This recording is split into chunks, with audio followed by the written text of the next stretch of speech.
92.3 WIL with Matthew Ramsey from Old Dominion. How you doing? Good. How are you? Dude, I'm hanging in there. I can't believe here we are. It's November 1st.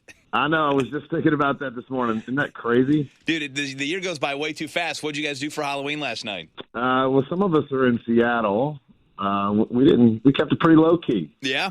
I know a lot of people are like, did you go to a bar last night? I said, no, it was Tuesday. Yeah, I know. We walked around. We had some dinner, but it was pretty dead.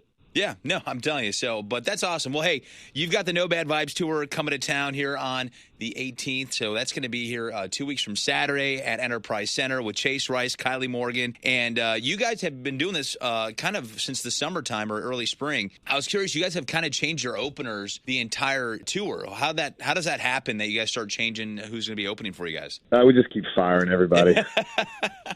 Is it a Rascal Flatts moment, Yeah. No, we knew that coming into this tour that it was tough to find somebody that could do the whole thing.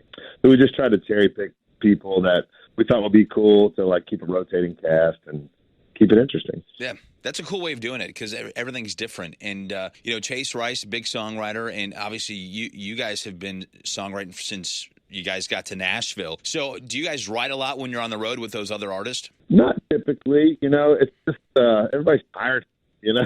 So, there are some artists that are good at it. I think, like Thomas Rhett really writes a lot on the road. But me personally, I just would rather chill during the day and not work too hard until it's time to I don't blame you. I mean, that's a long ass day to be writing and performing. Yeah, and like I said, Thomas Rhett, he'll write before the show, play the show, and then right after the show. But I think Trevor would probably be into that. But for me, I'm like, dude, I gotta chill. Yeah. What is a day like on the road for you guys as a group? Because so many, you're one of the biggest groups in country music, so it's different than just having a solo artist. So what's a day like for you guys? There's a couple guys that like to play golf. Brad and Trevor usually get up and go play golf. Jeff and I, when the weather's nice, we travel with motorcycles, so we try to get out and see the area that we're in, or find a nice road to roll down and just kind of explore for a little bit. But then our day typically starts around 3:00 with sound check, where we kind of like go over new stuff or old stuff, just kind of keep ourselves fresh, and then from then it's kind of go time. Yeah. Well, I gotta ask, what kind of bike do you ride? I have a Softail Slam. They're both Harleys. Yeah. Have you done Sturgis yet? We have done Sturgis a long time ago, but that was before we had the bikes. Yeah. See, now you'd really fit in there. Yeah, totally. Yeah. Well, you guys have your new album out, and your song with Megan Maroney, "Can't Break Up Now," which is really kind of just an interesting take on a song. Like, you've gotten this far, you can't do it. You can't break up yet, right? You can't do it. Yeah, it's just so much history, and you get to that point where you're like, is this really going to happen? Are we going to let this happen to us? I just felt like that hadn't been really explored yet.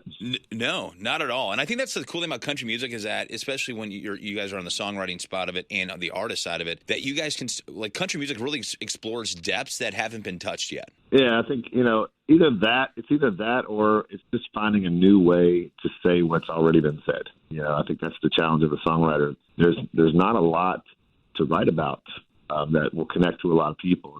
It's, people's lives and love and hardship and, celebration. Like, it's all kind of the same. You just got to find a unique way to say it. Yeah.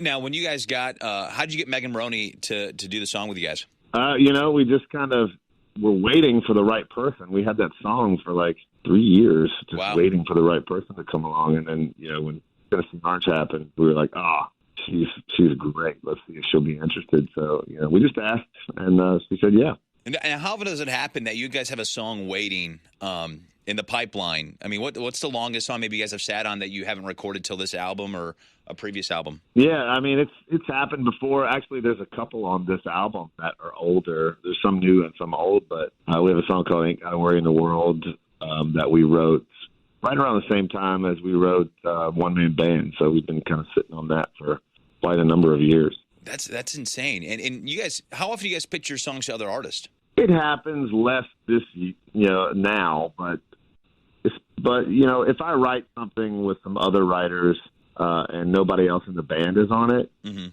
I'll play it for the guys. But it has a better chance if we all write it. So if usually those are the songs that get pitched to other artists. If it's just me or if it's just one of them. Now, is it a band vote on a song, or is it majority rules? No, it's a band vote. Like we all kind of sit down and listen and talk and just, but there might be somebody that's like, guys, I really believe in this song, and we'll go, okay, let's try it. Yeah. You believe in it that much, we'll try it. And then what happens if it doesn't do well? Do you sit and blame that person and be like, all right, your vote's out? No, yeah. It's a little bit like, you really wanted that one in there. Yeah. Nice job. Pay up now, But that's pretty cool to think that you guys, that it's actually, a group and not just individuals. Yeah, man. It's we always say we're so lucky to have each other throughout this. This is a crazy career, a crazy job. And the fact that we have each other to lean on, and, when somebody's ego gets too big, you can bring them back down to earth, or if somebody needs to be picked up, you can pick them up. Is there one member of the band that's more of a diva? No, we all have our moments. You're like, oh, Trevor's at it again. He didn't get, they just said green M&Ms in there for him. We're pretty low maintenance. Well, do you guys hang out a lot when you're back home in Nashville, or do you guys just kind of go your separate ways unless you're going to write together? Yeah, we hang out some. We have kids.